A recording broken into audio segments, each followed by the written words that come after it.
कर्मचारियों को भारी नुकसान। नमस्कार, आप देख रहे हैं दिव्य हिमाचल टीवी और मैं हूं आपके साथ पल्लवी शर्मा। मैं आपके सामने हाजिर हूं हिमाचल आज का मुद्दा लेकर।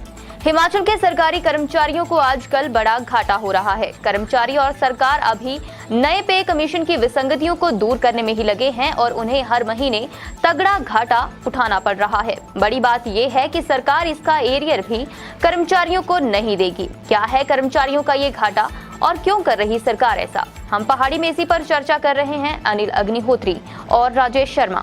कर्मचारियों को बड़ा घाटा, कौन सा घाटा? राजेश, जैसे अभी कहा कि बहुत सारी जो असमानताएं हैं पे कमीशन में, छठे जो इनका पे कमीशन है, इसमें जो असमानताएं हैं सबका ध्यान कर्मचारियों का वही है। बिल्कुल, हमारा ये करिए वो करिए वो करिए, सही है। लेकिन इस चक्कर में भत्ते होते हैं ना विभिन्न तरह के, राजेश, तनख्वाह के साथ मिलते हैं, वो भुला दिए गए हैं।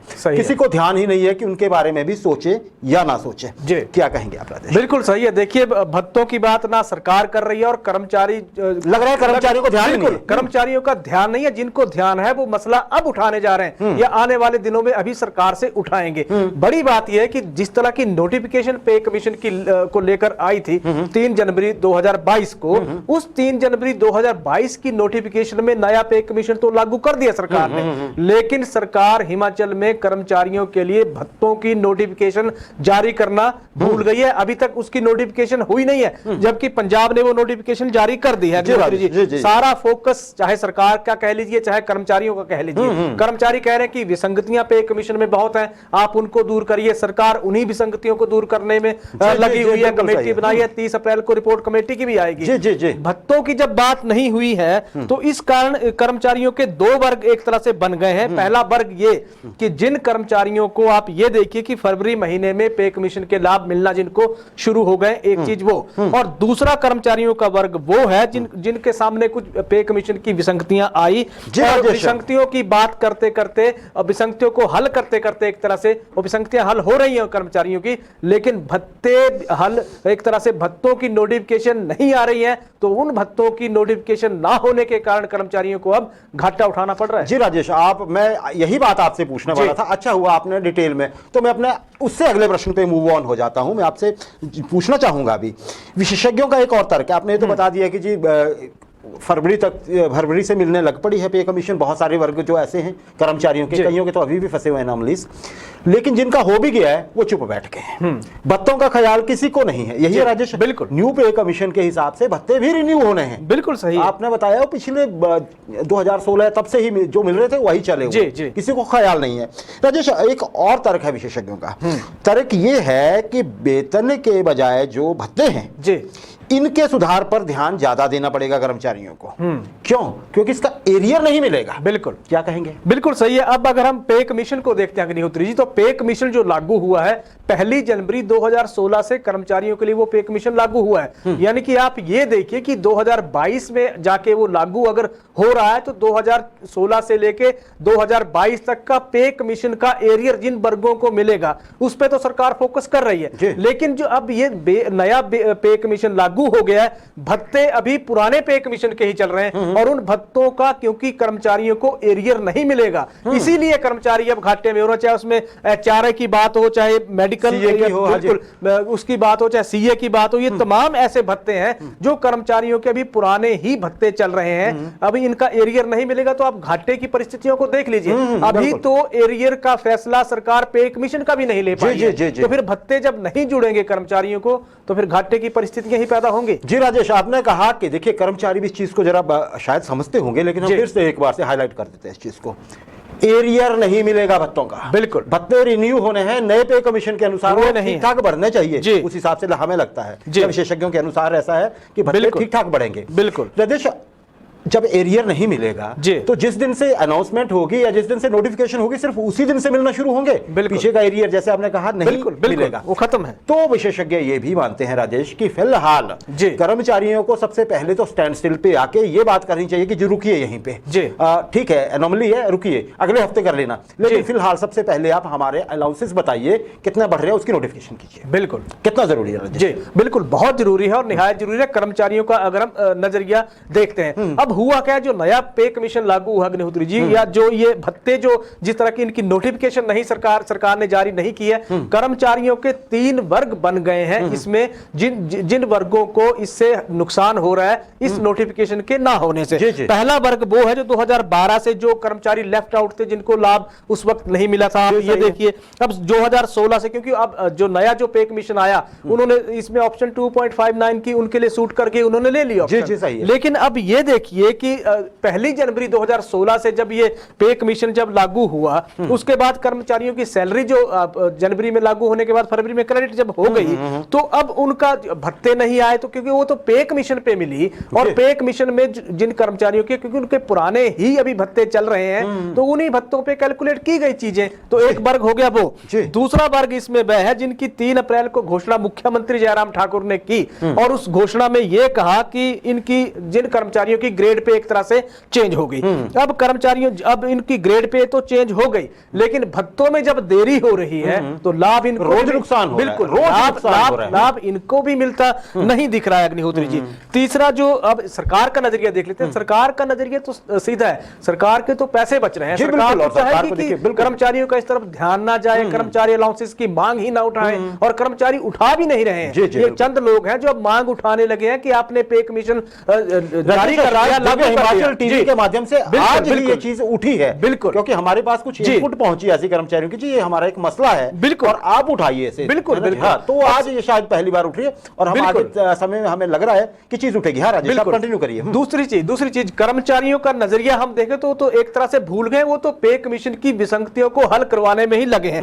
कर्मचारियों का तीसरा एक वर्ग एक और अग्निहोत्री जी, 3 अप्रैल को मुख्यमंत्री के सम्मान समारोह में जिनके लिए मुख्यमंत्री जयराम ठाकुर ने ऐलान किया था, उस ऐलान के बाद क्या हुआ कि इन कर्मचारियों का पे बैंड भी बदल रहा है, और इन कर्मचारियों की ग्रेड पे भी बदल रही है। आप ये देखिए, पे बैंड बदलेगा, ग्रेड पे बदलेगी, लेकिन अलाउंसेस नहीं बदलेंगे, अलाउंसेस वही रहेंगे। तो फिर कर्मचारी कहीं ना कहीं घाटे की परिस्थितियों में है, जिसको लेकर ये आवाज आज उठ रही है, इन भत्तों को रिन्यू करने की आवाज उठ रही है। बिल्कुल बिल्कुल। देखिए, और ये इसलिए भी बड़ी हैरान करने वाली बात है राजेश कि कहीं भी पे कमीशन की रिपोर्ट में, रिकमेंडेशन में, या सरकार ने कहीं ये नहीं कहा है कि भत्ते चेंज नहीं होंगे। बिल्कुल।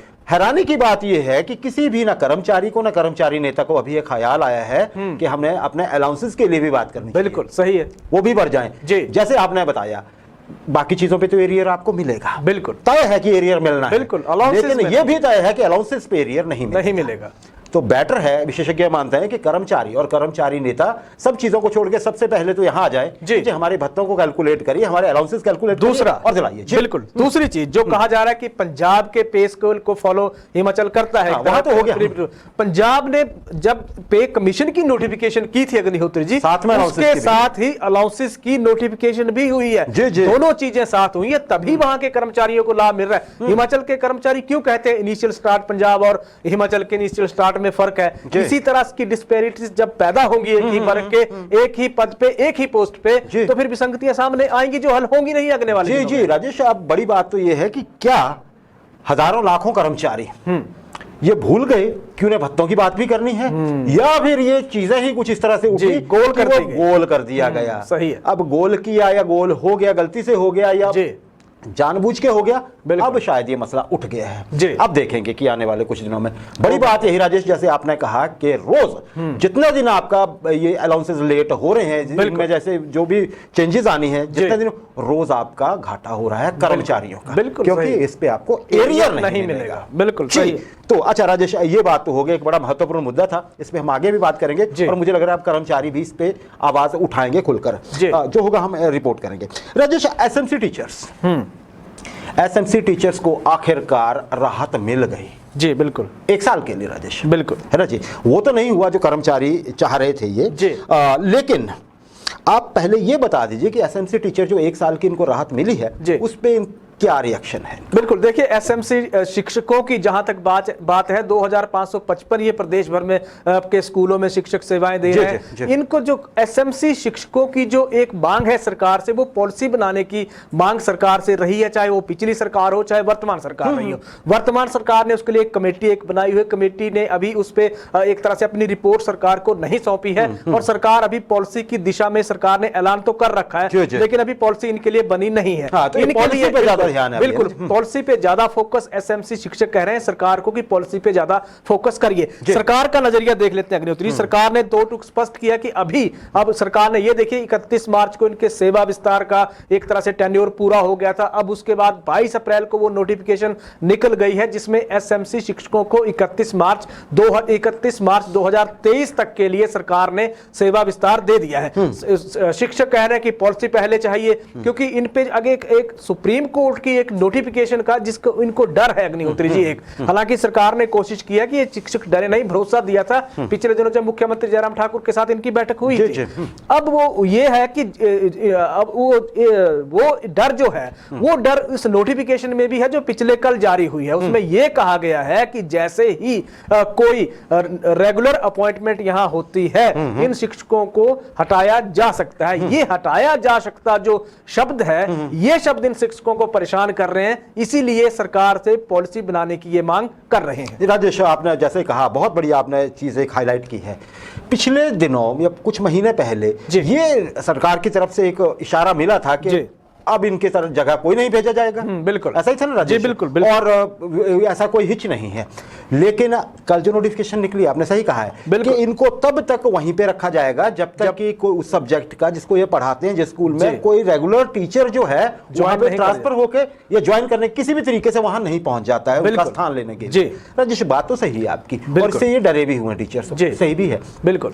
लेकिन राजेश, बेशक कुछ कहा कोर्ट ने, कुछ नोटिफिकेशन में कहा गया, अक्सर हमने देखा है मेजॉरिटी ऑफ केसेस में इन टीचर्स के अगेंस्ट कभी किसी को ऑर्डर नहीं होते हैं। बिल्कुल। क्या कहेंगे? क्या बिल्कुल बिल्कुल सही है। देखिए इसमें सरकार का स्टैंड एकदम स्पष्ट है अग्निहोत्री जी। सरकार नहीं चाहती है कि एसएमसी शिक्षकों को हटाया जाए और इलेक्शन ईयर अगर आप देख लेते हैं इस इलेक्शन ईयर के चलते अब तो संभव भी नहीं है और सरकार हटाएगी भी नहीं। इतना बड़ा कदम कोई भी सरकार नहीं लेगी। अगर लेना होता तो शायद पहले ले लिया जाता कदम। एक चीज वो। दूसरी, मुख्यमंत्री जयराम ठाकुर ने बजट में आप देखिए इन शिक्षकों के मानदेय में बढ़ोतरी का ऐलान किया है। पिछले दिनों जब इनकी मीटिंग मुख्यमंत्री जयराम ठाकुर के साथ हुई थी तो दो चीजें वहां स्पष्ट कर दी गई थी। एक पॉलिसी बनाने की जो बात सरकार ने कही थी उस चीज पे सरकार आगे काम कर रही है और दूसरी चीज की सरकार कोशिश करेगी कि इन शिक्षकों की जगह किसी दूसरे की तैनाती ना हो। तो दो आश्वासन इनको उस वक्त दे दिए गए। पॉलिसी बने ना बने अघोषित तौर पर तो पॉलिसी है। लेकिन पॉलिसी यही है सरकार की कि इनकी जगह किसी को भेजा नहीं जाएगा, रोजगार किसी का छीना नहीं जाएगा।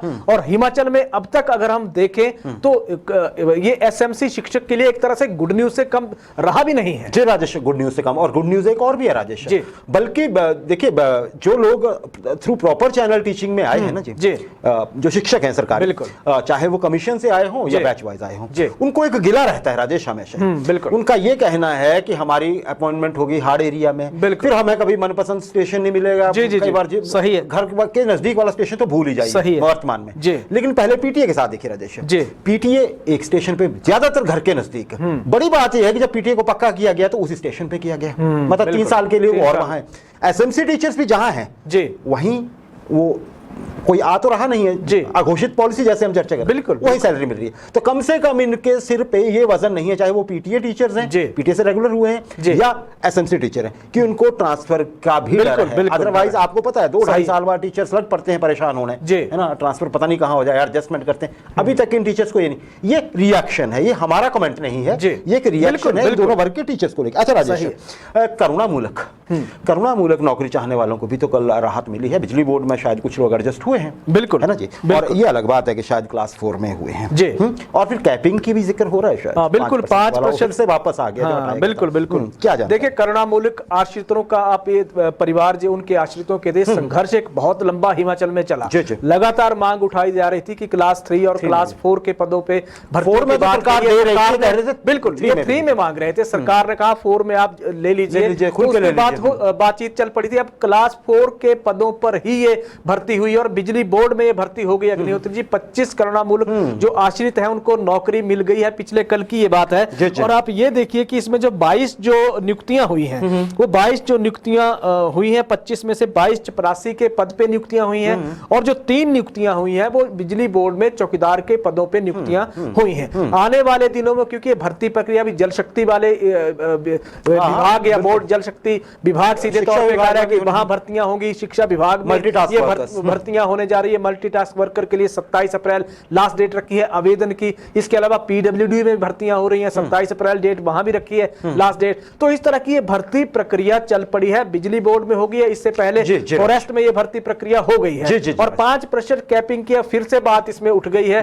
सीलिंग सरकार लगाने जा रही है, जिसमें 5% का कोटा ही इन कर्मचारी इन भर्तियों के लिए रखा जाएगा। तो ऐसा लग रहा है कि कहीं ये जो आंदोलन था उल्टा तो नहीं बढ़ जाएगा करुणामूलक के लिए, क्योंकि पहले तो सीलिंग या कैपिंग हटाई गई थी। अब देखते हैं कि किस तरह से होगा या इसका क्या मतलब होता है। राजेश, अंतिम प्रश्न है मेरा, समय बहुत ज्यादा ले चुके हैं हम। 27 अप्रैल को कैबिनेट मीटिंग होने सही है। उससे पहले मुख्यमंत्री जयराम ठाकुर जा रहे हैं दिल्ली। बिल्कुल, हमने पहले भी चर्चा की थी कि दिल्ली में धन की बात होगी, और धन की बात जो है वही कर्मचारी भी कर रहे हैं। उनका मसला भी धन से जुड़ा है ना। बिल्कुल सही है। 27 की मीटिंग में कर्मचारियों के नजरिए से क्या उम्मीद है? बिल्कुल, देखिए कर्मचारियों के नजरिए से एक उम्मीद थी 25 अप्रैल की महत्वपूर्ण बैठक ओपीएस की बहाली को लेकर जो संभावनाएं ये कमेटी ने देखनी थी। ऐसा सुनने में आ रहा है कि ओपीएस की वो कमेटी जो बनाई है सरकार ने ओपीएस की बहाली की संभावनाओं को देखने के लिए, उस कमेटी की बैठक अभी फिलहाल टाल दी गई है।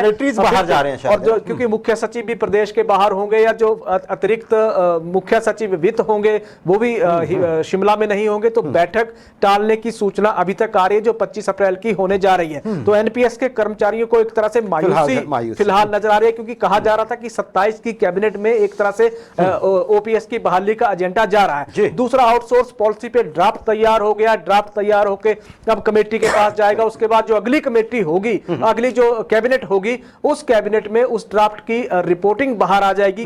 किस तरह की वो पॉलिसी फ्रेम हिमाचल में हुई है। डीए पे फैसला सरकार ने लेना है। 3 अप्रैल की महत्वपूर्ण घोषणाएं मुख्यमंत्री जयराम ठाकुर ने अपने सम्मान समारोह में की थी। हायर ग्रेड पे की नोटिफिकेशन, और दूसरी थी जेओएआईटी को लेकर क्लर्क के पे बैंड की। वो दो महत्वपूर्ण नोटिफिकेशन पे भी 27 की कैबिनेट में मोहर लगेगी। डीए पे फैसला वहां होने जा रहा है। तो इस तरह की मांगे हैं जो कर्मचारियों की जो मांगे हैं वो कैबिनेट की 27 की जो जुड़ी हुई हैं, उससे पहले मुख्यमंत्री जयराम ठाकुर दिल्ली में चर्चा करेंगे और वहां से फिर 27 की कैबिनेट में ये सारी मांगों पे मुहर लग जाएगी। राजेश, देखिए इसके साथ ही वेटरनरी फार्मासिस्ट का मसला उलझा था, हम बार बार कह चुके हैं। बिल्कुल 200 को ही लेना था, उनको भी आपने रीअपॉइंट करना था। किस चीज पे? कॉन्ट्रैक्ट। तो शायद वो मुख्यमंत्री से मिले हैं वेटरनरी जो असिस्टेंट है पंचायतों में लगे हुए, और वो प्रोसेस भी रुकवाया है उन्होंने। और शायद ये भी आश्वासन मिला है कि कुछ उनके लिए जल्द ही सरकार सोचेगी उसके बारे में सहानुभूति पूर्वक। तो वेटरनरी असिस्टेंट जो है ग्रामीण, यही है ना, बिल्कुल ग्रामीण पंचायत वेटरनरी असिस्टेंट है शायद, जो भी है। तो उनको उम्मीद है कि शायद इस कैबिनेट मीटिंग में उनके विषय में सहानुभूति पूर्वक विचार होगा, और सभी 800 साढ़े 800 जितने भी लोग हैं उनको विभाग में मर्ज कर दिया जाएगा बिना कॉन्ट्रैक्ट के ही सीधे, क्योंकि बहुत लंबा पीरियड वो काम करते आए हैं पंचायत, क्योंकि काम वही करते रहे हैं वो जो कि उनको अस्पताल में कोई रेगुलर फार्मासिस्ट करता। यही देख रहे थे। अच्छा राजेश, अब हम कुछ ऐसा भी है कि ये भी हम चर्चा कर रहे हैं, ये भी हमारे पास आज बहुत ज्यादा रिएक्शन आ रहे हैं, आज के रोज ही आ रहे हैं कि अभी कई विभागों में वो रेगुलर करने की नोटिफिकेशन नहीं हो रही है। बिल्कुल, तो पता नहीं किस चीज का इंतजार हो रहा है। खासकर कई विभाग तो ऐसे हैं जहां पे कई दिन पहले डॉक्यूमेंट्स के सबमिट करने की लास्ट डेट थी, उनके बाद वाले लोग रेगुलर हो रहे हैं, वो नहीं हो पा रहे हैं। अब कहां फंसी हुई है चीजें, ये भगवान जाने। लेकिन बात वही उठती है कि जब पता है कि 31 मार्च को कर्मचारी को पक्का होना है, तो फिर ये चीजें क्यों होती हैं? ये बड़ा अजीब सा सवाल लगता है आजकल के जमाने में खासकर।